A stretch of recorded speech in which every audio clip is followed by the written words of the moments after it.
জীবনের সঞ্চয় করা সমুদয় টাকা প্রতিষ্ঠান মালিকের হাতে তুলে দিয়ে এখন দিশেহারা ভুক্তভোগীরা, আর সেই টাকা ফেরতের দাবিতে সভা সমাবেশ করে ধর্ণা দিচ্ছেন প্রশাসনের বিভিন্ন দপ্তরে। গত 6 মাসে গ্রাহকদের টাকা নিয়ে পালিয়ে গেছে 26টি আর্থিক প্রতিষ্ঠান, আর চলতি সপ্তাহে একসঙ্গে আরও 5টি এনজিও লাপাত্তা হওয়ায় জেলা জুড়ে হইচই। এরপর টাকা উদ্ধারে মাঠে নামেন ভুক্তভোগীরা। প্রতিষ্ঠানগুলো তাদের গ্রাহকদের কাছ থেকে প্রায় 1,500 কোটি টাকা আমানত সংগ্রহ করেছিল। জেলা সমবায় অফিস থেকে দেওয়া হয়েছে প্রায় 2,000 নিবন্ধন। এসব নিবন্ধনের তালিকা টাঙানো হয়েছে সমবায় চত্বরে। নিবন্ধন নেওয়ার পর থেকে উচ্চ মুনাফার লোভ দেখিয়ে 5 লাখ, 10 লাখ, কখনো 50 লাখ টাকা পর্যন্ত আমানত সংগ্রহ করছে এসব প্রতিষ্ঠান। এক পর্যায়ে রাতের আধারে লাপাত্তা হয়ে যাচ্ছে।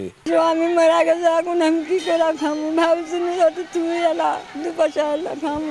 মাসে মাস ঘোরাতে এখন বলে যে সামনের সপ্তাহে আসলে দেয় নাই কর। এই উজারিদের আমার মায়েরটা দিতে চাচ্ছে যে 12 তারিখে ডাকা লিব। 12 তারিখে গেছি, যা করছে কি আপা আপনি যান, আমরা টাকা জোগাড় করে আপনি ফোন দিবনি। এই দুর্নীতিবাজ অফিস, ওরা তদন্ত করার নাম আসে খালি সাদা খাম নিয়ে যায়, আর এই জন্য গ্রামের খপ্পর বেশি পড়েছে। এটা পুনরাবৃত্তির সামনে যেন আর না হয়, সবকিছু দৃষ্টান্তমূলক শাস্তি আশা করছি। সমবায় অধিদপ্তর থেকে নেওয়া নিবন্ধনে কোটি কোটি টাকা আমানত সংগ্রহ করা অবৈধ। আগে থেকেই প্রশাসন পদক্ষেপ না নেওয়ায় মানুষ ক্ষতিগ্রস্ত হচ্ছে বলছেন নাগরিক সমাজের প্রতিনিধিরা। এ বিষয়ে প্রশাসনের একটা অতি জরুরি পদক্ষেপ দরকার। বিশেষত কোঅপারেটিভ যারা লাইসেন্স দেয় তাদের তো দেখা দরকার যে কোনটা কালো তালিকাভুক্ত, কোনটা কি করছে। সাধারণ মানুষকে ধোকা দেওয়া হয়েছে যে আপনি পেনশনের মতো একটা জীবনযাপন করবেন, আপনি 10 লাখ টাকা রাখেন, মাসে 20,000 টাকা পাবেন।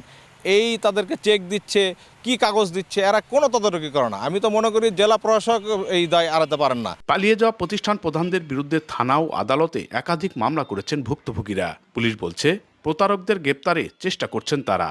তাদের সম্পর্কে তথ্য ডেটাবেজ আমরা সংগ্রহ করছি এবং তাদের সম্পর্কে তথ্য সংগ্রহ করে তাদেরকে আইনের আওতায় আনার জন্য আমরা কাজ চালিয়ে যাচ্ছি। সমবায় অধিদপ্তরের কর্মকর্তাদের সঙ্গে প্রতারকদের যোগসাজশ ছিল বলে অভিযোগ উঠেছে, তবে তা ভিত্তিহীন বলছেন কর্মকর্তারা। কারো সাথে আতাত করে অন্যদেরকে আমানত নেওয়ার সুযোগ করে দিচ্ছি, এটা একেবারেই আমি বলবো মিথ্যা অভিযোগ। আইন শৃঙ্খলা বাহিনীর তথ্যমতে নওগাঁয় এনজিও ব্যুরো থেকে নিবন্ধন নেওয়া 70 এবং সমবায় ও সমাজসেবা অধিদপ্তর থেকে দেওয়া প্রায় 4,000 আর্থিক প্রতিষ্ঠান আমানত সংগ্রহের কাজ করছে।